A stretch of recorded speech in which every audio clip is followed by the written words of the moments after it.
The Duke of Ashworth had not smiled in 10 years. Not once. Not at his own birthday celebrations, not at the sight of a newborn heir, not even when his greatest enemy fell into ruin. The tongue whispered that his face had been carved from stone the night his wife died.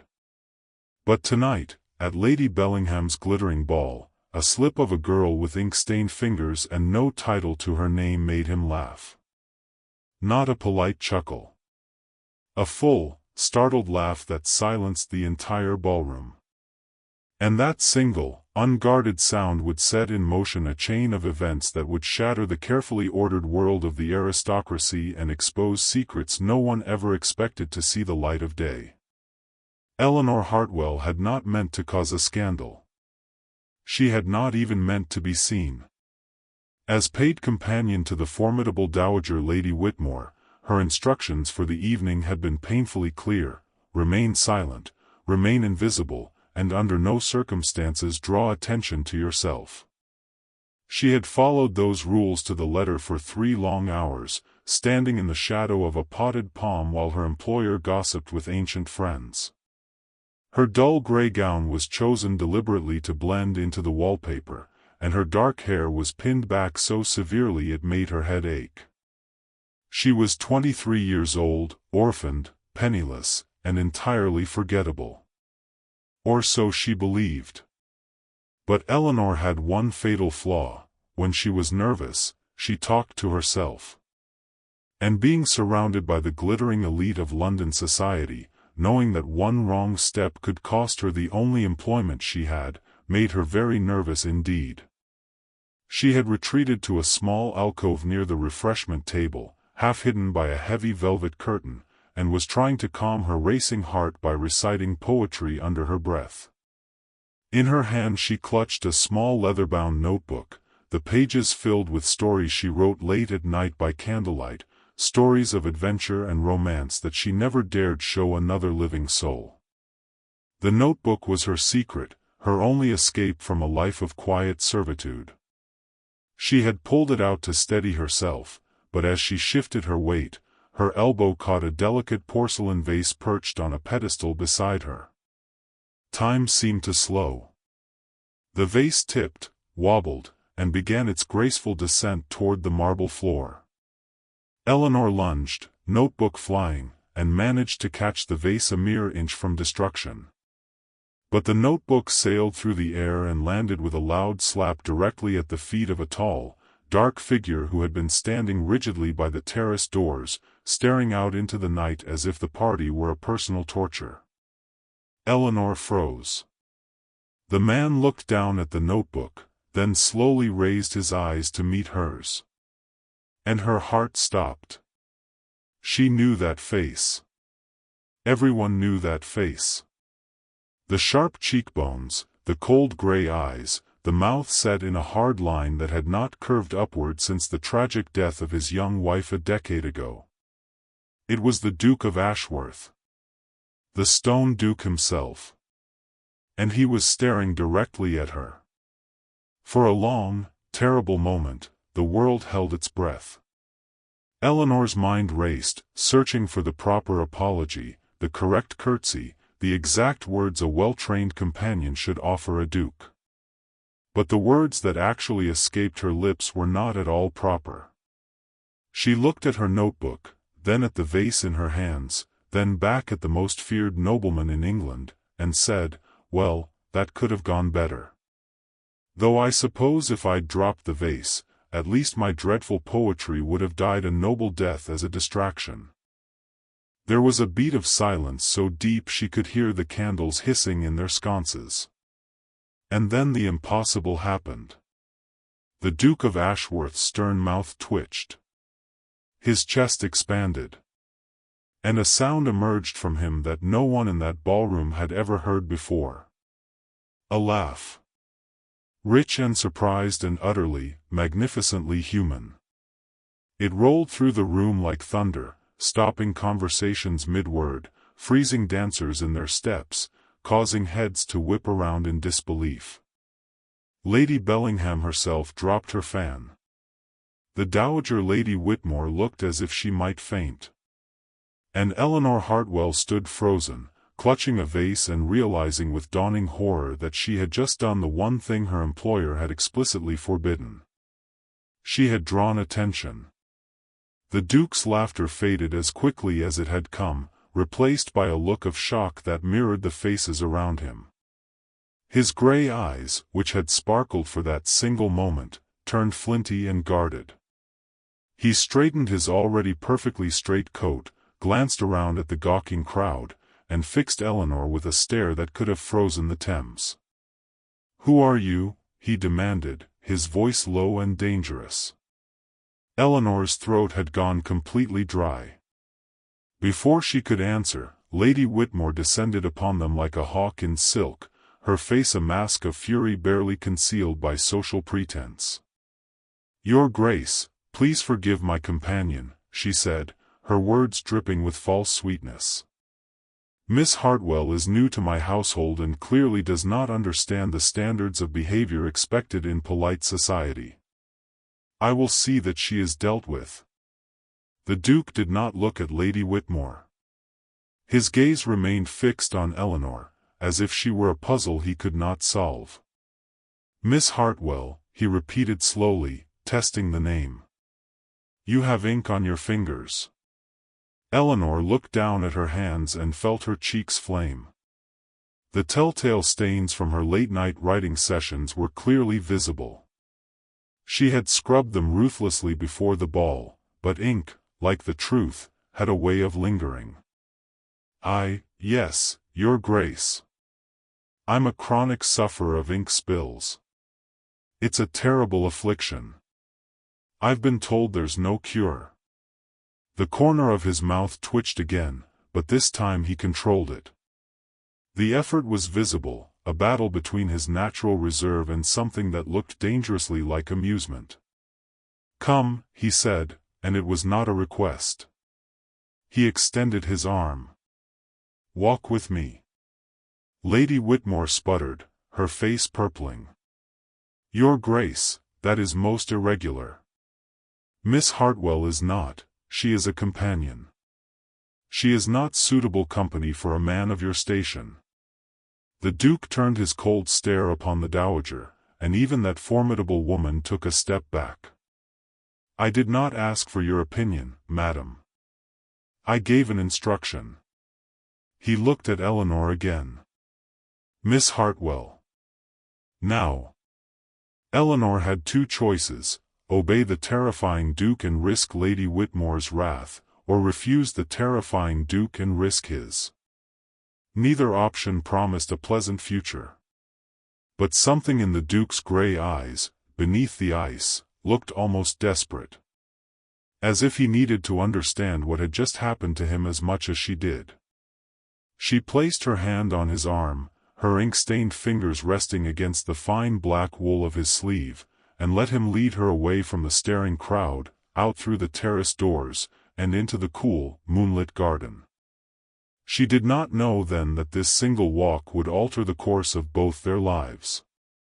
She did not know that someone else was watching them from across the ballroom, someone with golden hair and a smile like a blade, someone who had been waiting years for the Duke of Ashworth to look at a woman the way he had just looked at her. And that someone was already planning how to destroy her. The garden was quiet, the noise of the ball muffled by the thick stone walls of the manor. Lanterns hung from wrought iron posts, casting pools of golden light on the gravel path. The Duke walked in silence, his strides long and measured, forcing Eleanor to hurry to keep up. She was acutely aware of her hand on his arm, of the warmth radiating through his sleeve, of the scandalous impropriety of the entire situation. A companion and a Duke, alone in the dark. If anyone saw them, her reputation would be in tatters. Not that she had much reputation to lose. Finally, he stopped beside a stone fountain, its water sparkling in the moonlight. He dropped her arm and turned to face her, his expression unreadable. "Explain yourself," he said. Eleanor blinked. "Explain, myself? Your Grace, I'm not entirely sure what requires explanation.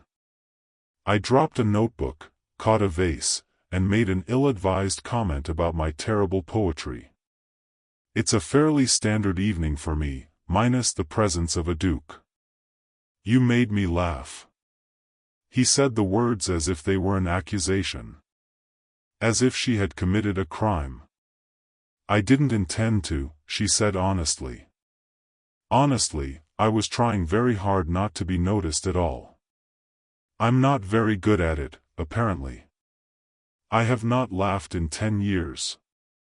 His voice was raw, stripped of its earlier coldness. Not since my wife died. I thought I had forgotten how. I thought that part of me was dead. And then you, a woman I have never seen before, with ink on her hands and a complete disregard for social convention, say something so utterly ridiculous that I laugh as if no time has passed at all. As if the last 10 years were nothing. I want to know why. Eleanor's heart ached at the pain she heard beneath his words. She had heard the stories of the Duke of Ashworth's tragic past, of course. Everyone had. The young and beautiful Duchess Catherine, pregnant with their first child, had fallen down the grand staircase at Ashworth Hall on a stormy night. By the time the servants found her, she was already gone, along with the baby. The Duke had never remarried. He had retreated into his work, into his duties, into a cold, impenetrable shell that no one had been able to crack. And here she was, a nobody, standing in a moonlit garden being asked to explain why she had cracked it without even trying. I don't know why, she said softly. Truly, I don't. But if I had to guess, perhaps it's because I wasn't trying. Everyone you meet must try so hard to impress you, to be proper, to say the right things. I wasn't doing any of that. I was just being myself, and myself is, unfortunately, rather clumsy and prone to saying whatever pops into my head. Perhaps laughter doesn't respond to effort. Perhaps it only comes when you're not expecting it. He stared at her for a long moment, the moonlight carving shadows on his face. He was handsome, she realized with a jolt. Not in the soft, pretty way of the young men who danced at these balls, but in a hard, sculpted way, like a statue that had been weathered by storms. There were lines around his eyes and mouth that spoke of years of grief, but his eyes, those gray eyes, were alive with an intensity that made her breath catch. "What is your full name?" he asked. "Eleanor Hartwell, Your Grace. Though everyone calls me Nell. Except Lady Whitmore, who calls me Miss Hartwell in a tone that suggests she'd rather call me something far less polite." Nell, he repeated, and the name on his lips sent a shiver down her spine. "And you are employed as a companion to the Dowager Lady Whitmore. How did that come to pass?" She hesitated. This was moving dangerously close to territory she preferred not to discuss. But lying to a duke was probably a worse idea than telling the truth. "My father was a scholar, Your Grace. A brilliant man, but not a wealthy one. When he and my mother died 5 years ago, I was left with nothing. Lady Whitmore is a distant relation on my mother's side. She took me in out of family obligation, not affection. I earn my keep by reading to her, managing her correspondence, and enduring her criticisms. It's not a glamorous life, but it's a roof over my head." "And the notebook?" He gestured, and she realized with horror that he was still holding it. He must have picked it up when it landed at his feet. Her most private thoughts, her secret stories, were in the hands of a stranger. A duke. A man who could destroy her with a single word. "That's private," she said, reaching for it. He pulled it back, just out of her grasp, a flicker of something almost playful crossing his features. "Please, Your Grace. It's nothing." just silly scribblings. You called it dreadful poetry. I confess I am curious to see if you were being truthful." He opened the notebook, and Eleanor wanted to sink into the ground. She watched in agony as his eyes scanned the pages, his expression shifting from curiosity to something she couldn't name. He read in silence, turning page after page, while she stood there feeling more exposed than if she had been standing in the ballroom in her chemise. "This is not poetry," he said at last, looking up. "This is a story. A novel. And it is not dreadful. It is," he paused, searching for the word. "It is alive. The characters feel real. The dialogue is sharp. Where did you learn to write like this?" Eleanor's embarrassment warred with a sudden, unexpected flicker of pride. No one had ever read her work before. No one had ever told her it was good. "I didn't learn," she admitted. "I just do it. When I can't sleep, or when Lady Whitmore has been particularly trying, I escape into these stories. They're not meant for anyone else's eyes. They should be." He closed the notebook and held it out to her. "You have a gift, Nell Hartwell. A gift you are wasting in the shadows of a bitter old woman's drawing room." She took the notebook and clutched it to her chest, her heart pounding. "Even if that were true, Your Grace, it changes nothing. Women like me do not publish novels. Women like me do not do anything except fade quietly into the background. Perhaps that is because no one has ever given them a chance." He looked at her with an intensity that made her feel as if the rest of the world had fallen away. "I have a library at Ashworth Hall.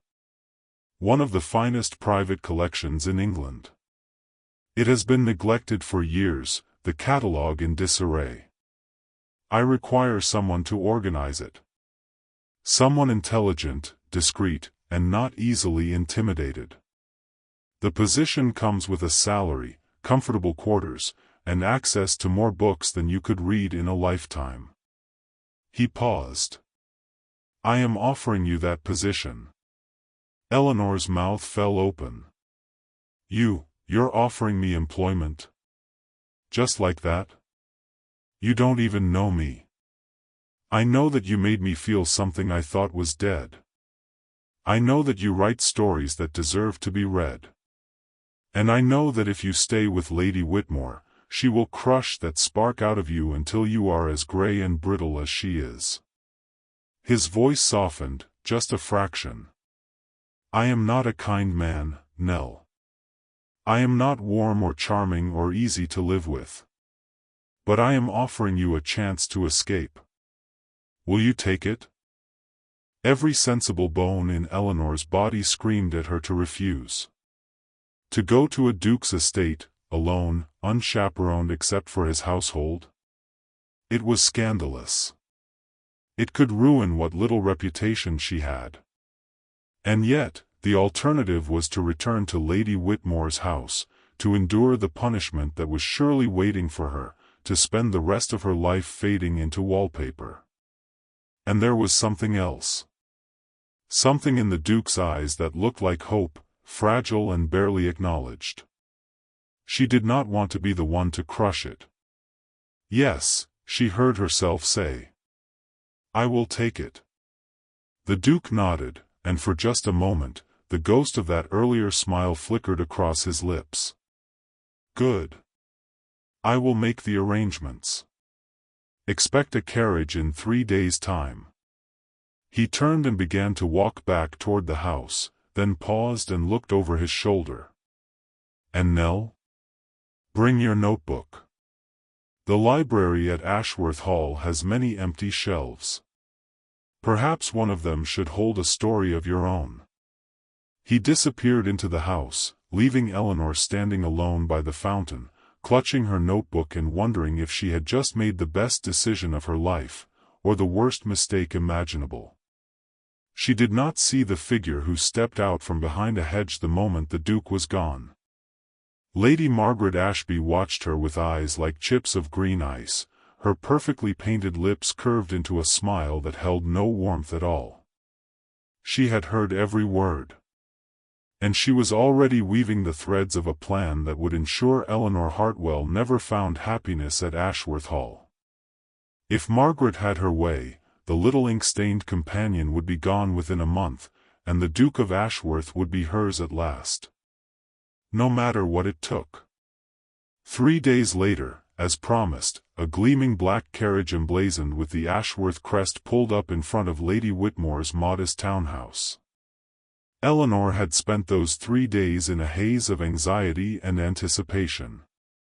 Lady Whitmore had been furious when she learned of the Duke's offer, but she could not refuse a request from a man of his station.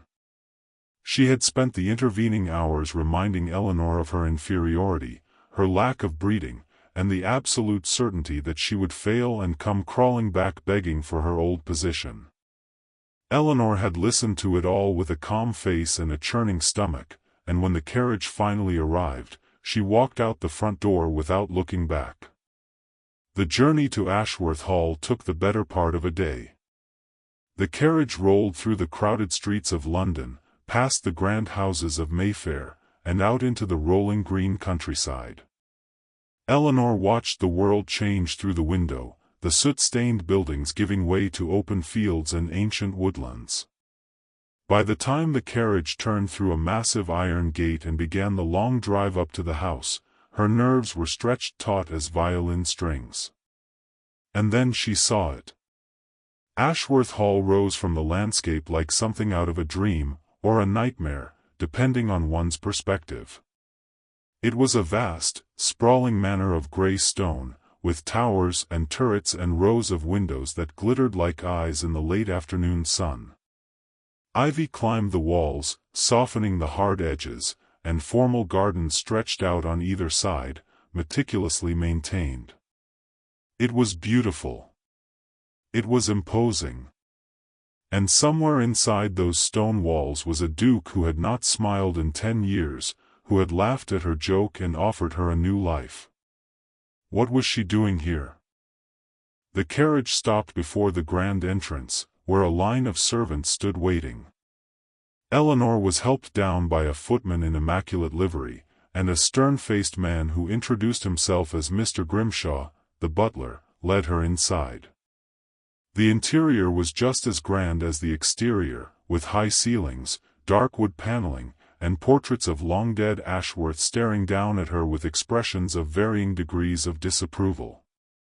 Her footsteps echoed on the marble floors as she was led through a labyrinth of corridors to a small but comfortable room on the second floor, overlooking the rose garden. "His Grace is occupied with estate business this afternoon," Mr. Grimshaw informed her, his tone suggesting that the Duke's business was far more important than anything she might need. "He will see you in the library at 6 o'clock. Dinner is served at 8. You are expected to dine with the household." He paused, and his expression flickered with something that might have been sympathy. "The Dowager Duchess is in residence. She is particular. I would advise you to be punctual." Eleanor's stomach dropped. She had heard of the Dowager Duchess of Ashworth. Lady Honoria Ashworth was the Duke's mother, a woman known throughout the ton for her sharp tongue and sharper expectations. If Lady Whitmore was a hawk, Lady Honoria was a dragon. And Eleanor was about to walk into her lair. She spent the next hour unpacking her meager belongings in the quiet of her room, trying to calm her nerves. The room was lovely, far nicer than anything she had ever had. The bed was soft, the window let in the golden light of the setting sun, and someone had placed a small vase of fresh flowers on the writing desk. It was a thoughtful touch. She wondered if the Duke had ordered it, and the thought made her cheeks warm. At precisely 6 o'clock, she made her way down to the library, following the directions Mr. Grimshaw had given her.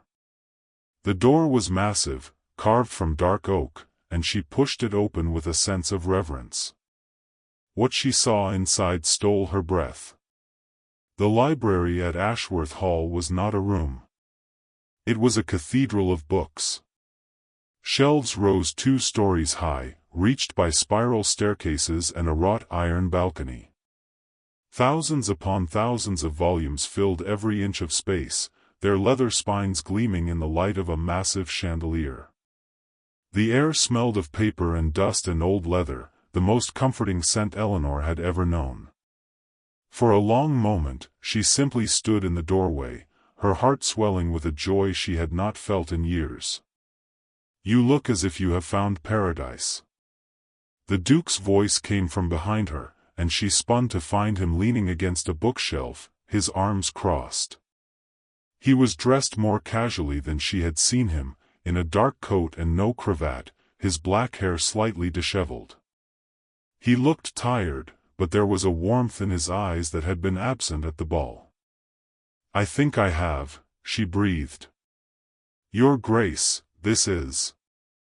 I have never seen so many books. I don't know where to begin." "You begin with the East Wing," he said, a hint of amusement in his voice. "The cataloging system is a disaster.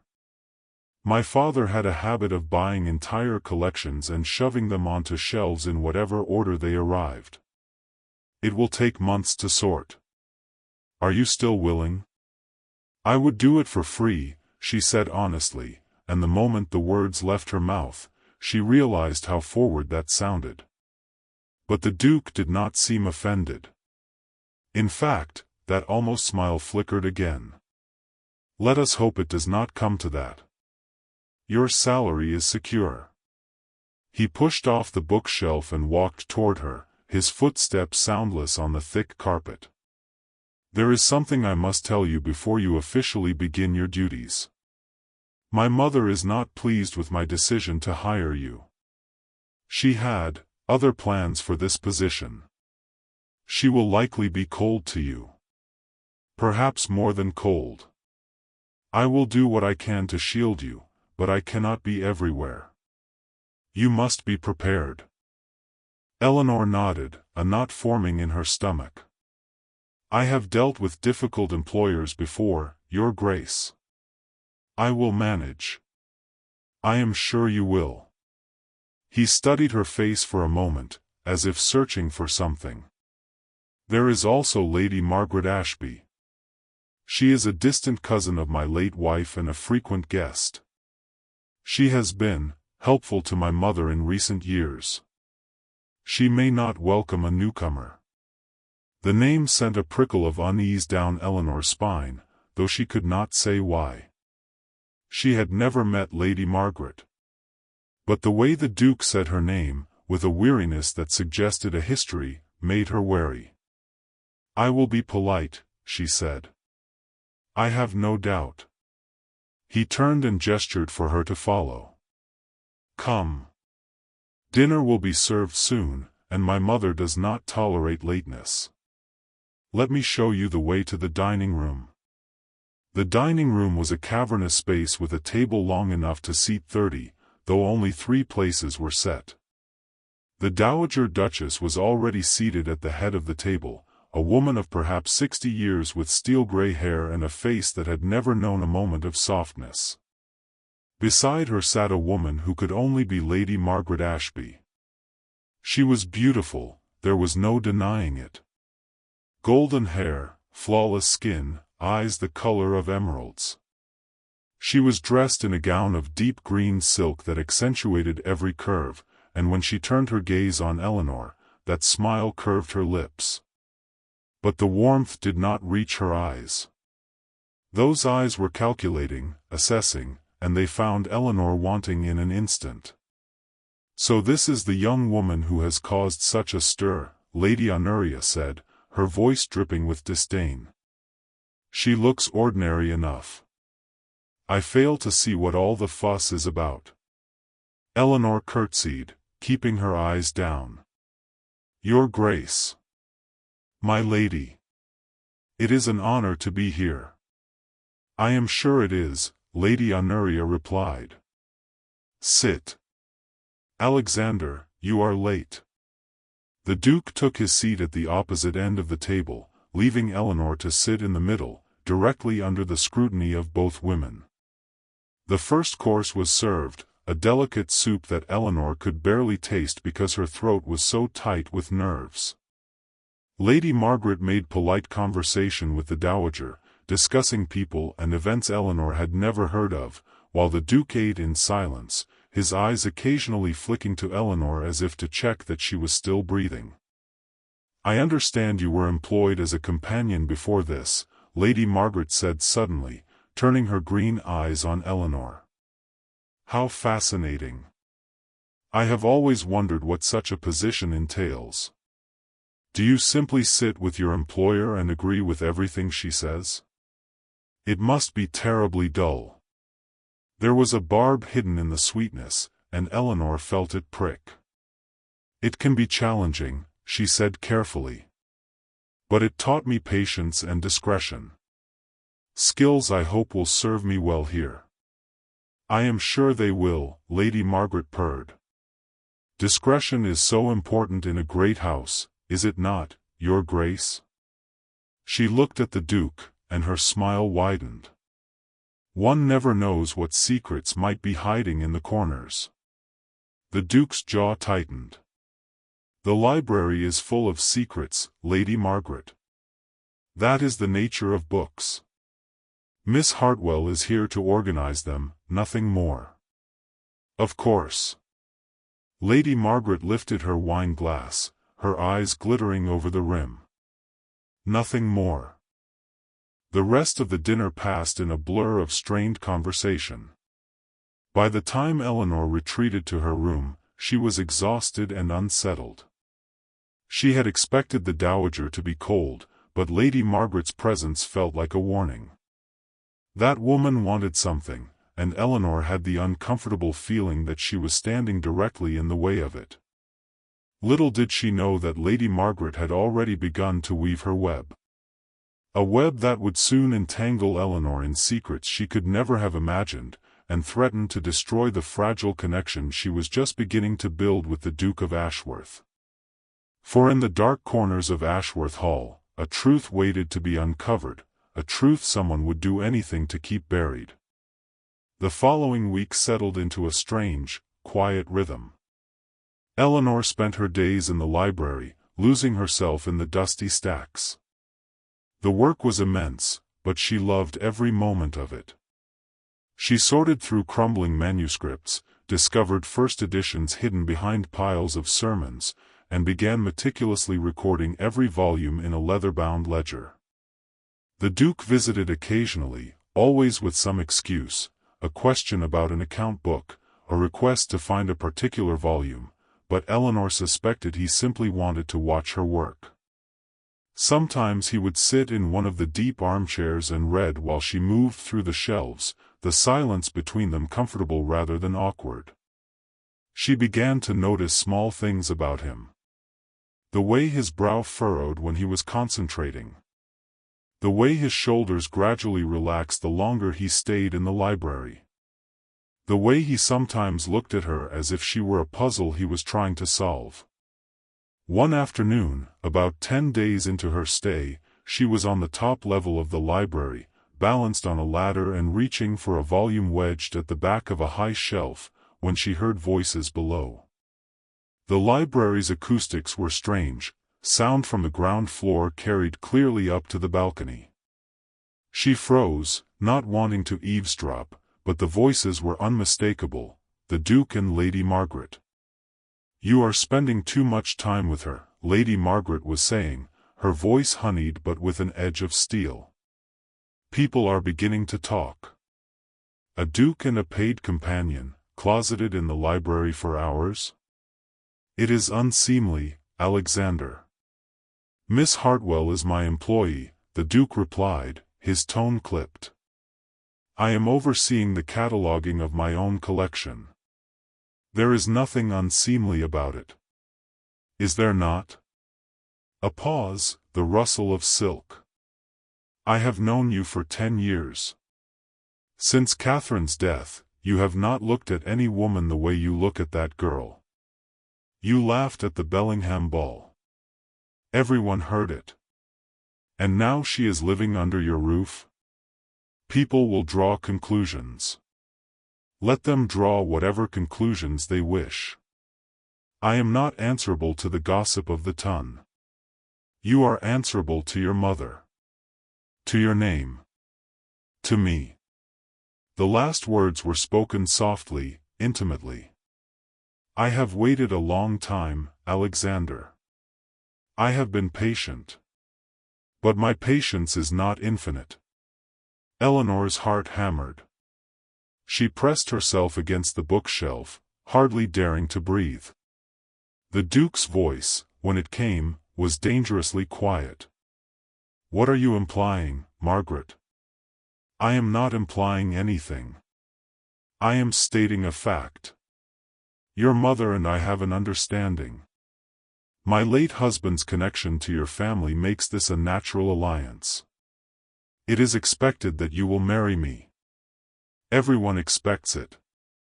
And I will not stand by while some ink-stained nobody from nowhere threatens what I have worked so hard to secure. There was a long, terrible silence. When the Duke spoke again, his voice was like a winter frost. You are mistaken, Margaret, if you believe you can dictate to me whom I marry. I have made no promises to you. I have made no promises to anyone. And I will not be manipulated. We shall see. The silk rustled again, moving toward the door. Keep your little librarian, then. Enjoy her company. But remember this, secrets have a way of coming to light in this house. And when they do, they destroy everything they touch. I would hate to see you hurt again, Alexander. Truly, I would. The door opened and closed. Eleanor stayed frozen on the ladder, her mind racing. Lady Margaret's words had been a threat, clear and unmistakable.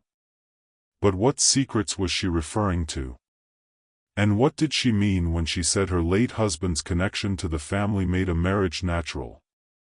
She had assumed Lady Margaret was simply an ambitious socialite. Now she realized there was far more to the story. And that realization terrified her. Because if Lady Margaret was willing to threaten a duke, what would she do to a penniless companion who stood in her way? Eleanor descended the ladder on shaky legs and spent the rest of the afternoon trying to focus on her work. But her mind kept drifting back to the conversation she had overheard. Who had Lady Margaret's husband been? She knew so little about the Ashworth family's history. Perhaps it was time to do some research of her own. The library, after all, was full of more than just books. There were family records, letters, diaries.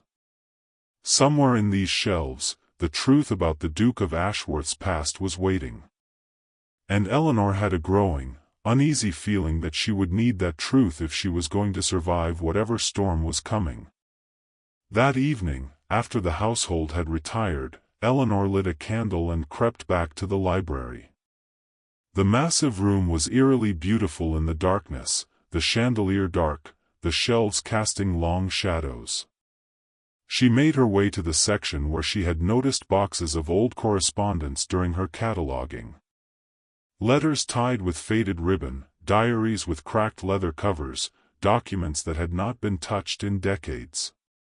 She began to search, her heart pounding with a mixture of guilt and urgency. She was prying into private family matters. It was wrong. But the instinct that had kept her alive through years of hardship was screaming at her that something was terribly amiss in this house, and she needed to understand it before it was too late. She found a journal dated 10 years earlier, the year of the Duchess's death. It belonged to the Duke, she realized with a jolt. His handwriting was strong and angular, but the entries grew increasingly erratic as the months progressed. She read snippets, her candle flickering, her conscience warring with her need to know. The entries spoke of a growing distance between him and Catherine, of arguments behind closed doors, of Catherine's unexplained absences from the estate.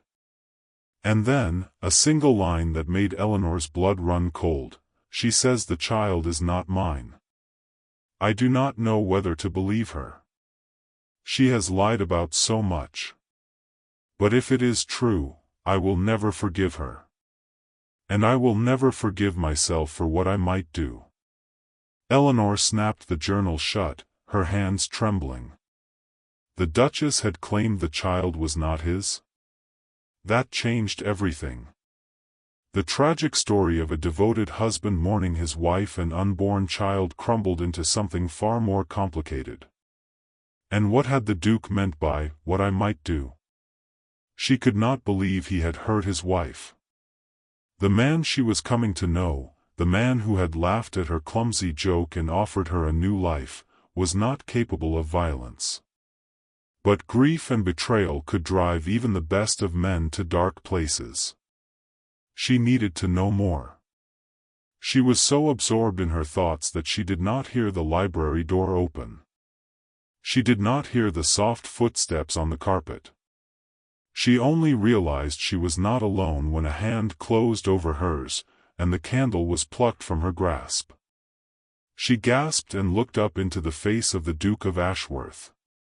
His expression was not angry. It was wounded. Vulnerable. As if she had seen something he had spent a decade trying to hide. "You should not have read that," he said, his voice barely a whisper. Eleanor's throat tightened. "I'm sorry. I know I shouldn't have. But I overheard Lady Margaret today. She threatened you. She talked about secrets and destruction. I was afraid. I thought if I understood what was happening in this house, I might be able to protect myself. And maybe protect you." The Duke stared at her for a long moment, the candlelight casting shadows across his face. Then he let out a breath that seemed to carry the weight of years. "Sit down," he said, gesturing to a nearby chair. "If you want to know the truth, I will tell you. But once you hear it, there is no going back. Are you certain you want that?" Eleanor nodded, her heart in her throat. "I'm certain." He sat across from her, the journal still in his hands. For a long time, he simply stared at the cover, as if gathering strength. Then he began to speak. "Catherine and I were not a love match.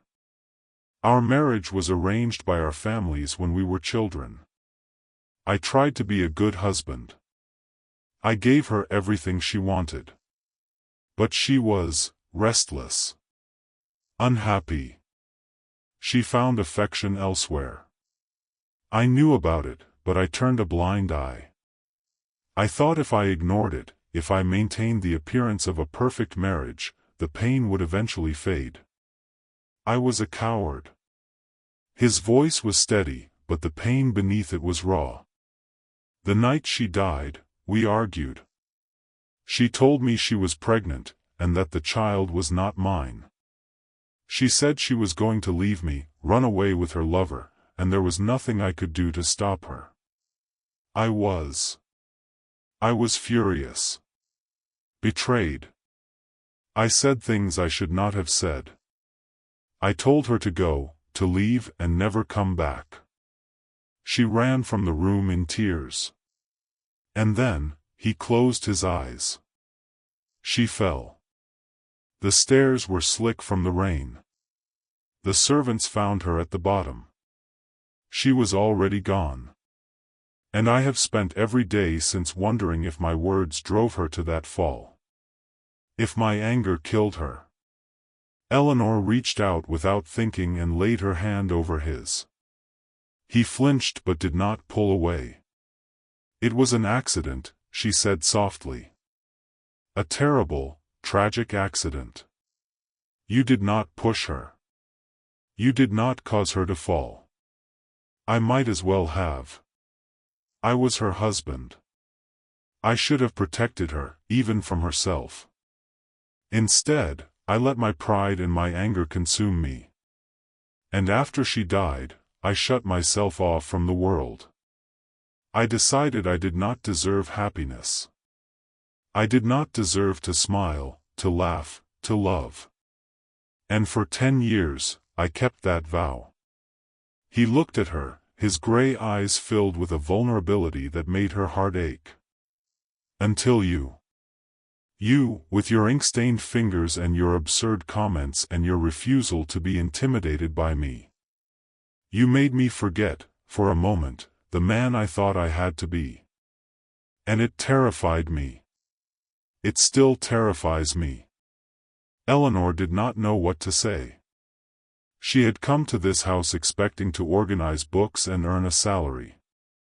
She had not expected to find a man so broken by guilt and grief, or to feel her own heart opening in response. But she could not deny that something was growing between them, fragile and new, like a shoot of green in a garden that had been frozen for too long. "I am not afraid of your past," she said at last. "I am not afraid of you. But I am afraid of what Lady Margaret might do. She wants to marry you. She made that very clear today. And she seems willing to do whatever it takes to remove me from the picture." The Duke's expression hardened. "Margaret is my concern. I will deal with her." "I don't think it's that simple." Eleanor took a deep breath.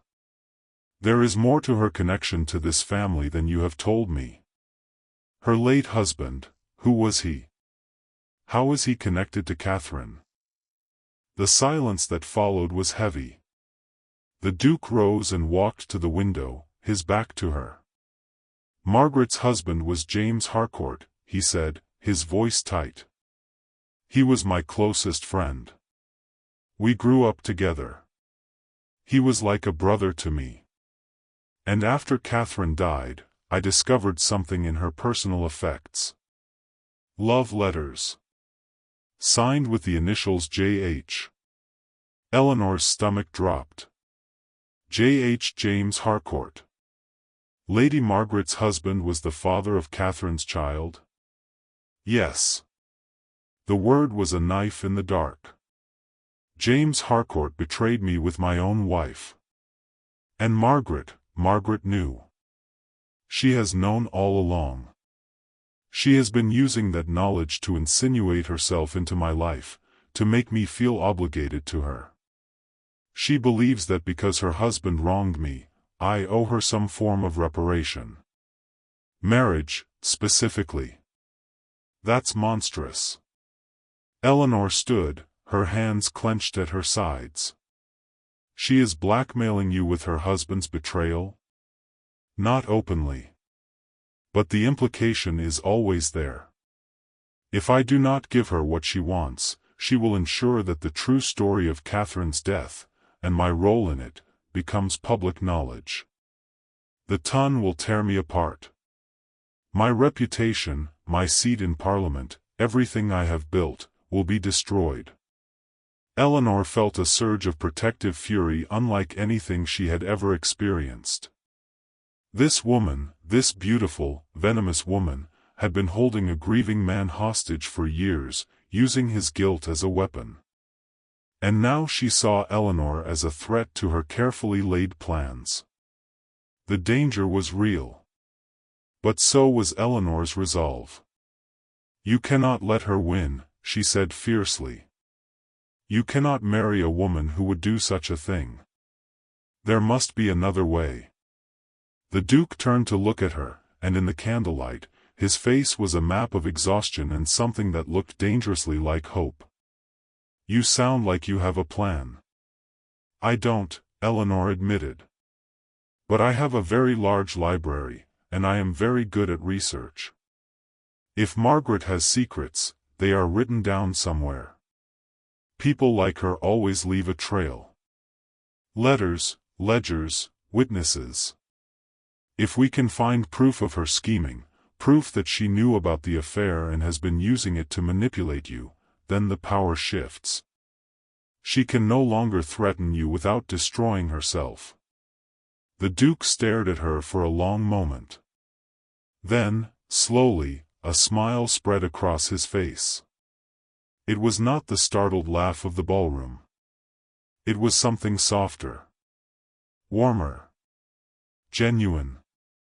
"You are remarkable," he said quietly. "Do you know that?"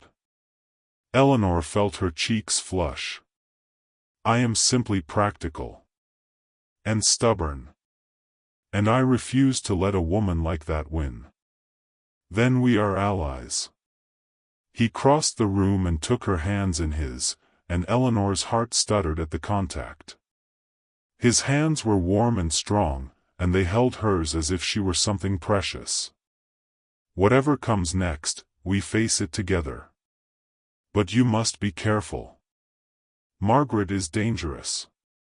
If she suspects we are working against her, she will not hesitate to strike." "I understand." Eleanor squeezed his hands. "I will be careful. And I will find the truth. I promise." What she did not know, as she made that promise in the quiet of the moonlit library, was that Lady Margaret was already several steps ahead. A maid had seen Eleanor enter the library after hours. A footman had reported the Duke's late-night movements. And in the darkness of her own chamber, Lady Margaret was writing a letter, her pen scratching across the paper with venomous precision. The letter was addressed to a name that had not been spoken in Ashworth Hall for 10 years. A name that, once revealed, would shake the very foundations of the Duke's world. And Lady Margaret smiled as she sealed it with wax, knowing that the trap was already set. All she had to do was wait. The days that followed were a careful dance. Eleanor threw herself into her work, but now she had a second purpose hidden beneath the surface. As she catalogued the library, she kept her eyes open for any document that mentioned James Harcourt, Catherine Ashworth, or Lady Margaret. She discovered that the previous Duke, Alexander's father, had been a meticulous record-keeper. There were ledgers detailing every estate transaction, letters of correspondence with other noble houses, and even a file of personal letters from various family members. It was in this file that Eleanor found the first clue. It was a letter from Lady Margaret to the Dowager Duchess, dated 8 years earlier. In it, Margaret expressed her condolences on the tragic loss of Catherine and offered her ongoing support to the family. But a line near the end caught Eleanor's attention. "I know the truth of that night must be a heavy burden for Alexander. Please assure him that my discretion is absolute. The secret will never pass my lips, so long as he remembers his duty to this family." The words were carefully chosen, but their meaning was clear. Margaret was reminding the Dowager of her power. And the Dowager, it seemed, had been complicit in keeping that power in place. Eleanor copied the letter in her own shorthand, hiding the notes in the back of her catalogue ledger. It was not enough to prove blackmail, but it was a start. Meanwhile, the Duke began to open up more. In the evenings, after the Dowager had retired and Lady Margaret was occupied with her needlework, he would join Eleanor in the library. They talked about everything: books, politics, their childhoods. He told her about his father, a stern man who had valued duty above all else. She told him about her parents, about the warmth of their small cottage before illness had taken them. She showed him some of her writing, and he read it with genuine interest, offering gentle critiques that made her feel seen in a way she never had before. The attraction between them grew, a quiet current that neither acknowledged aloud but both felt deeply. A brush of hands when he passed her a book. A glance that lingered too long. The way his voice softened when he said her name. But the threat of Lady Margaret hung over everything. She seemed to be everywhere, her emerald eyes watching, her smile sharp as a blade. She invited herself to stay indefinitely, claiming that the Dowager Duchess needed her company. She made pointed comments about the impropriety of a young woman living unchaperoned in a bachelor duke's house. She spread rumors among the servants, whispering that Eleanor was a fortune hunter, a schemer who had bewitched their master. The household, which had initially been indifferent to Eleanor, began to regard her with suspicion. Maids stopped meeting her eyes. Footmen fell silent when she entered a room. The isolation was deliberate, and it worked. One morning, about 3 weeks into Eleanor's stay, she woke to find her room ransacked. Her trunk had been opened, her clothing strewn about. Her notebook, her precious notebook full of stories, was missing. The little vase of flowers that had been on her desk was smashed on the floor. And pinned to her pillow with a hat pin was a note, written in an elegant but chilling hand, "Leave Ashworth Hall. This is your only warning. Next time, it will not be a notebook." Eleanor stood in the wreckage of her room, her hands shaking with rage and fear. She did not need to guess who was responsible. Lady Margaret had escalated from whispers to direct action. The notebook was not just a threat, it was a message. Margaret had read her private stories. She knew Eleanor's most intimate thoughts. And she was using them as a weapon. She found the Duke in his study, and the moment he saw her face, he was on his feet. She told him everything, her voice trembling despite her efforts to stay calm. His expression darkened with fury.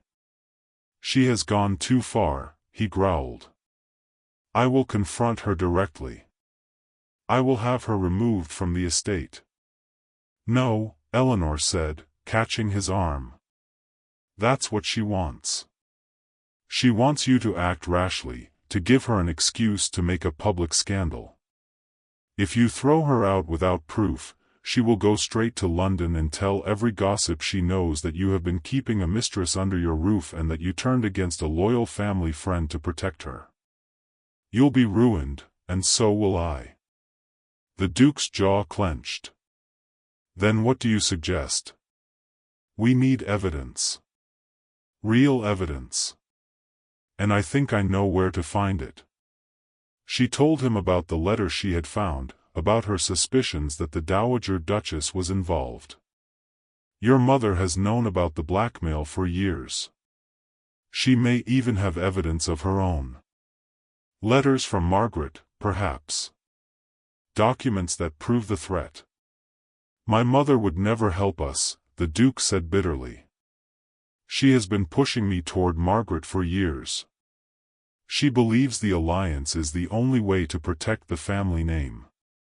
Then we need to find the evidence without her help. Is there a safe in the house? A locked drawer? Somewhere your mother keeps her private papers?" The Duke was silent for a long moment. Then he said, "There is a strongbox in her dressing room. I know where she keeps the key. But if we are caught..." "We won't be caught. Not if we are careful. I will create a distraction. You search the dressing room. Tonight, after dinner, when your mother and Margaret are in the drawing room." It was a desperate plan, but desperation was all they had. That evening, Eleanor excused herself from dinner early, claiming a headache. She slipped through the servants' corridors, a route she had learned during her weeks in the house, and made her way to the Dowager Duchess's wing. The Duke was already there, using a copied key to unlock the door. They moved quickly and quietly, their hearts pounding in tandem. The strongbox was in the bottom of a wardrobe, hidden beneath a pile of shawls. The Duke lifted it out and worked the lock with a practiced hand. Inside were bundles of letters, tied with silk ribbon. Eleanor's breath caught as she recognized the handwriting on the topmost bundle. Lady Margaret's elegant script, addressed to the Dowager. The dates spanned years. They read them by the light of a single candle, their heads bent together, and what they found was damning. Margaret had not only known about James Harcourt's affair with Catherine. She had encouraged it. There were letters in which she advised Catherine to pursue the relationship, assuring her that the Duke would never find out.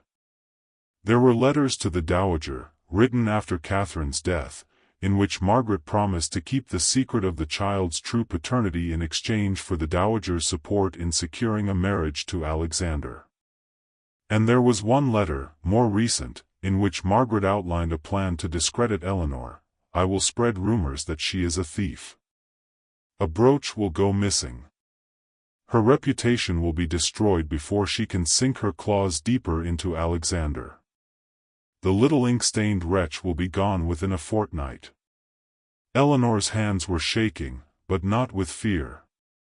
With vindication. This is it, she whispered. This is the proof we need. The Duke looked at the letters, and his face was a storm of emotions, rage, grief, betrayal, and a deep, bone-weary relief. All these years, he said hoarsely. My mother knew. My mother helped her. They have been conspiring against me, against my own happiness. We have to take these, Eleanor said. Make copies. Send them to a solicitor. If Margaret tries to expose you, we expose her first. Agreed. He gathered the letters carefully, tucking them inside his coat. But we must be careful. If she realizes what we have done before we are ready to act, she will stop at nothing to destroy us both. They slipped out of the room and parted ways in the corridor, the Duke to secure the letters, Eleanor to return to her chamber. But as Eleanor rounded a corner, she came face to face with Lady Margaret. The woman was standing in the shadows, her green eyes glittering with malice. She was holding something in her hand. Eleanor's notebook. I thought I warned you, Margaret said softly, her voice a silken threat. You really should have listened. Now, I'm afraid, it's too late for warnings. Tomorrow, everyone in this house will know what kind of woman you truly are. And Alexander will have no choice but to cast you out. She turned and walked away, leaving Eleanor frozen in the corridor, her heart pounding. The threat was clear. Margaret was about to strike, and whatever she had planned, it was designed to end Eleanor's time at Ashworth Hall forever. The storm was coming. All Eleanor could do was brace herself and hope that the evidence they had gathered would be enough to weather it. But deep in her gut, she knew that the worst was yet to come. And it would come from a direction neither she nor the Duke had ever expected. The next morning, the house erupted into chaos. A valuable diamond brooch belonging to the Dowager Duchess was discovered missing from her jewelry box. The servants were questioned, rooms were searched, and suspicion quickly fell on the newest and most vulnerable member of the household. Eleanor was summoned to the grand drawing room, where the Dowager, Lady Margaret, and the Duke were gathered. The brooch, they informed her, had been found in her room, tucked beneath her mattress. A maid had discovered it while turning down the bed. The evidence, they said, was irrefutable. Eleanor stood in the center of the room, facing her accusers. The Dowager's face was a mask of cold fury. Lady Margaret's was a portrait of sympathetic concern, but her eyes gleamed with triumph. The Duke's expression was unreadable, but Eleanor saw the tension in his jaw, the way his hands were clenched at his sides. He knew this was a setup. But without the letters they had stolen, he could not prove it, not without revealing their own secret investigation. Miss Hartwell, the Dowager intoned, I took you into my home on my son's recommendation, and this is how you repay our hospitality? By stealing from me? I did not steal anything, Eleanor said, her voice steady despite the trembling in her limbs. I have never touched that brooch. Someone placed it in my room to incriminate me. A convenient story, Lady Margaret murmured. But the evidence says otherwise. I am afraid, Your Grace, that the girl must be dismissed. At once. And the authorities should be notified. The Duke stepped forward, his voice cutting through the room like a blade. There will be no authorities called. This is a family matter, and it will be handled as such. Lady Margaret's smile faltered. Surely you are not suggesting we simply overlook a theft. I am suggesting that there is more to this than meets the eye. He looked directly at Margaret, his grey eyes hard. I have reason to believe that the brooch was planted. And I intend to get to the bottom of it. The Dowager gasped. Alexander. Are you accusing someone in this household of framing the girl? I am accusing no one yet. But I will not see an innocent woman condemned on flimsy evidence. He turned to Eleanor. Miss Hartwell, you will remain in your room for the time being. I will conduct my own investigation. If you are innocent, you have nothing to fear. Eleanor nodded, her throat tight. She curtsied and left the room, feeling the weight of Lady Margaret's gaze on her back like a physical force. The situation was spiraling out of control. Margaret had made her move, and it was a masterstroke. Even if the Duke believed her, the scandal would follow Eleanor for the rest of her life. No one would employ a suspected thief. Her future was crumbling before her eyes. She spent the day in her room, pacing, her mind racing through every possible escape. She considered fleeing, simply packing her bag and disappearing into the night. But that would be an admission of guilt, and it would leave the Duke to face Margaret alone. She could not do that. Not to him. He had believed in her when no one else had. He had shared his deepest pain with her. She could not abandon him now. As the afternoon faded into evening, a soft knock sounded at her door. She opened it to find one of the younger maids, a girl named Daisy who had always seemed kinder than the others. Daisy slipped inside, her eyes wide with fear. "Miss," she whispered, "I saw something. This morning, before the brooch was found. I saw Lady Margaret go into your room.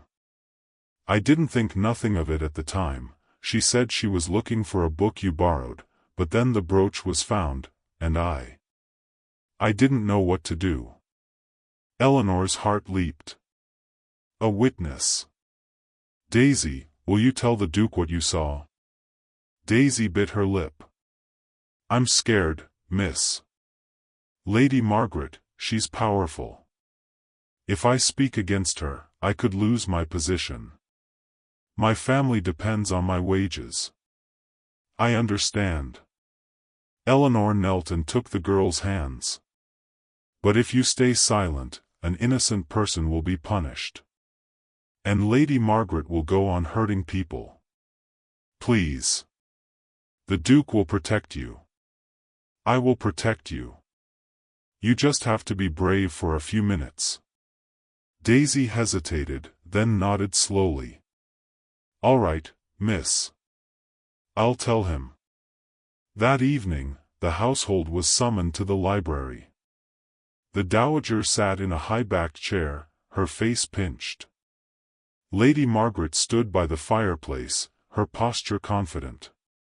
The Duke stood at the center of the room, and when Eleanor entered with Daisy at her side, a flicker of hope crossed his features. "I have called you here to resolve the matter of the stolen brooch," the Duke announced. "New evidence has come to light. Daisy, please tell everyone what you told Miss Hartwell." Daisy, trembling but resolute, repeated her story. She had seen Lady Margaret enter Eleanor's room that morning.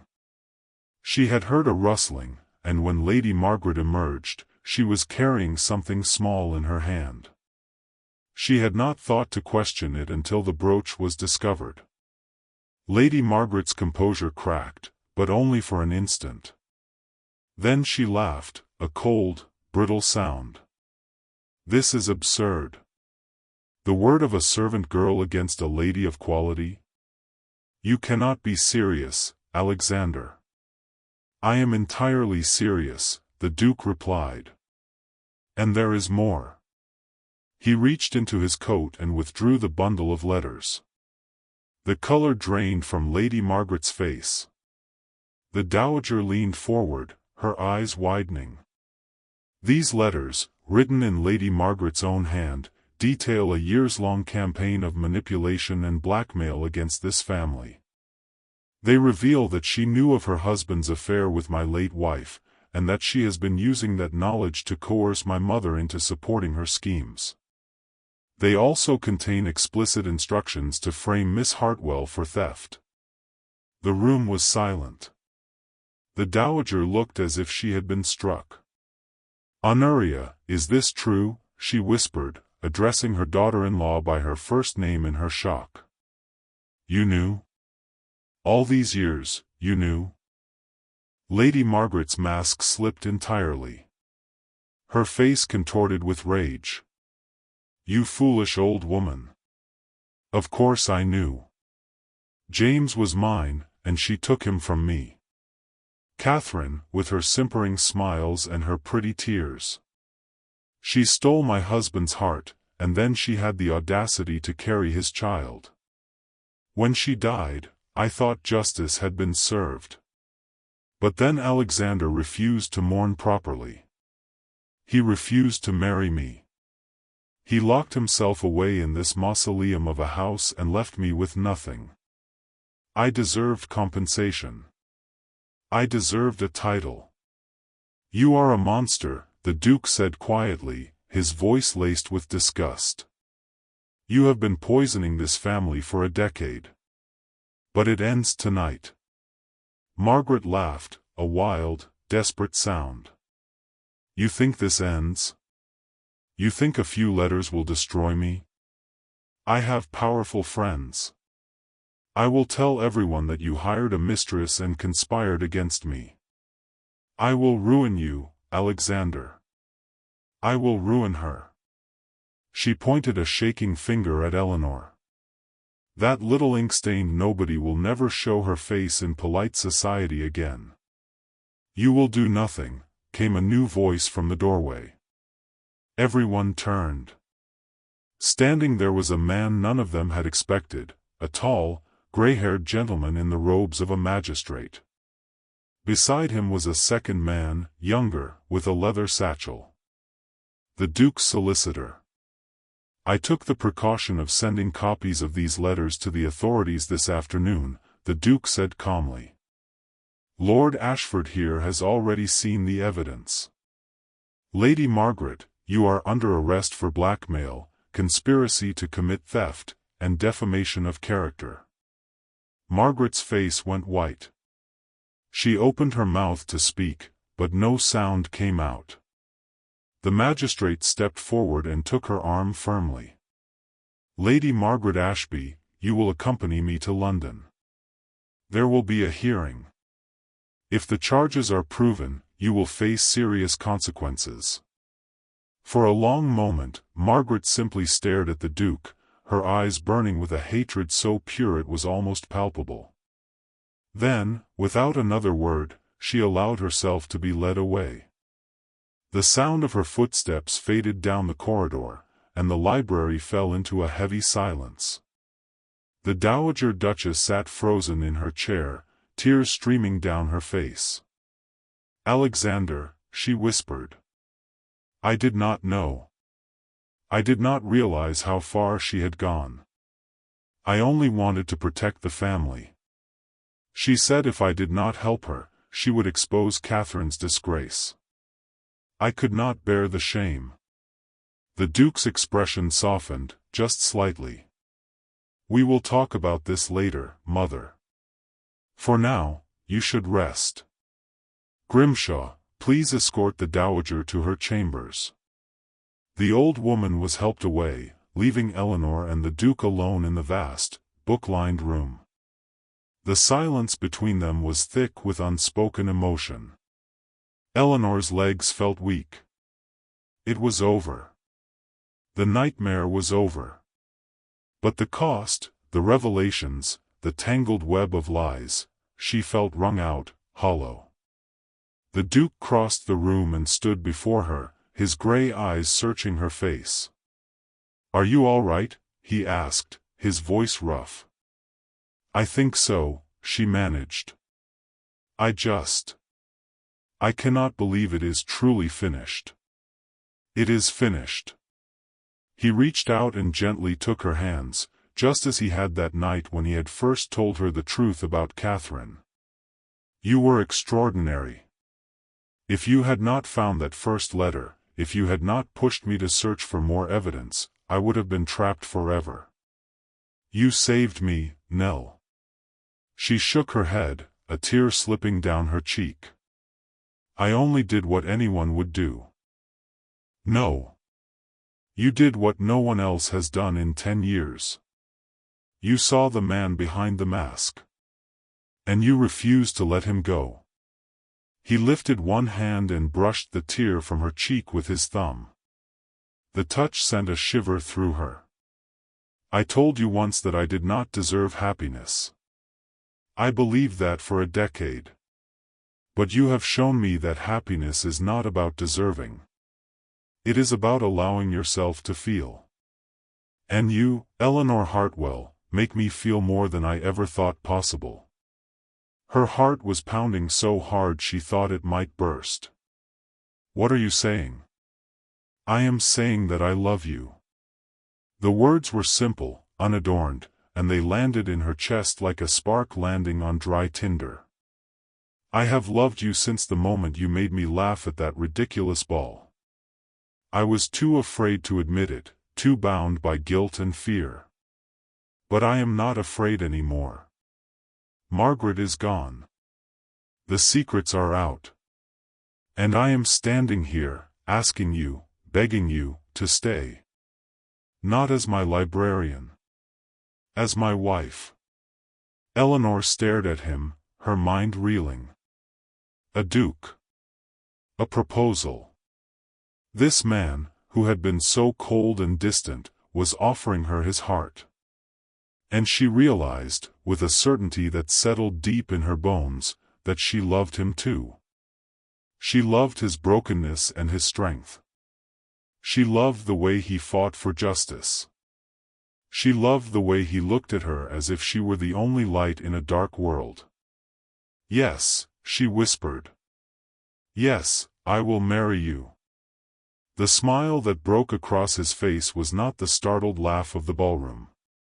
It was not the guarded, fleeting thing she had glimpsed in the library. It was a full, radiant, joyful smile that transformed his features entirely. He looked 10 years younger. He looked free. And then he laughed, a deep, rich sound that filled the library and echoed off the shelves of books, and pulled her into his arms.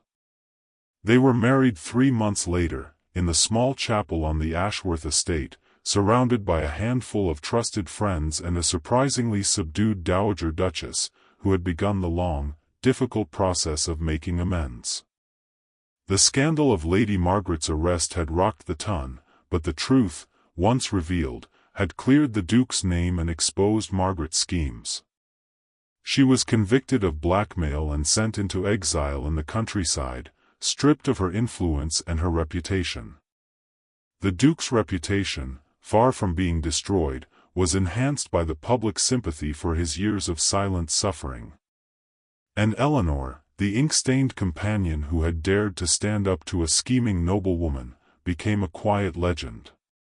On their wedding day, as they walked out of the chapel into the golden afternoon light, the Duke turned to his new wife and smiled, that same unguarded smile that had first stolen her heart.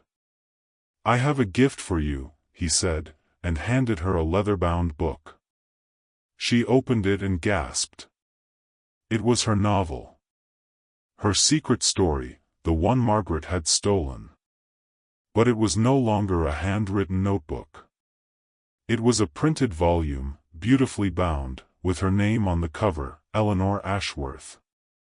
How? She breathed. I had it published, he said, his voice warm with pride. The world deserves to read your words. And you deserve to see your name in print. I only hope the dedication meets with your approval. She turned to the front page and read the inscription, "To Alexander, who taught me that even the coldest stone can hold a hidden fire.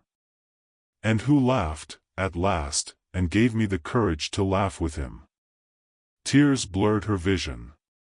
She looked up at her husband, her duke, her friend, her love, and she laughed, a bright, joyful sound that mingled with his. And in that moment, standing in the sunshine on the steps of the chapel, the Duke and Duchess of Ashworth were not a scandal or a tragedy. They were a promise. A promise that even after the darkest winters, spring could come. That even a heart frozen by grief could learn to beat again. And that sometimes, the most unlikely person in the world could make a stone laugh without even trying. They walked hand in hand back to Ashworth Hall, where the library waited, full of stories yet to be discovered. And in the years that followed, the sound of laughter became a familiar echo in those ancient halls. It was the sound of a duke who had found his smile. And the ink-stained girl who had given it back to him, one unexpected moment at a time.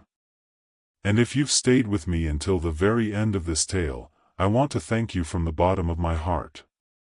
Stories like this one are only possible because of listeners like you. If you enjoyed the love, the mystery, and the triumph of Eleanor and her duke, please take just a moment to tap the like button. It truly helps this channel bring more sweeping historical romances to life. Subscribe and ring the bell so you never miss a new story of ballroom glances, dangerous secrets, and love that refuses to be defeated. And now I'd love to hear from you. What moment in this story touched you the most? Was it the Duke's unguarded laughter at the ball, or the quiet courage of an ink-stained girl who refused to back down? Leave a comment below. I read every single one, and your words often inspire the next tale I tell. Until next time, may your own story be filled with unexpected laughter, the kind of love that sees every hidden scar and stays anyway, and the courage to write the next chapter exactly as your heart desires.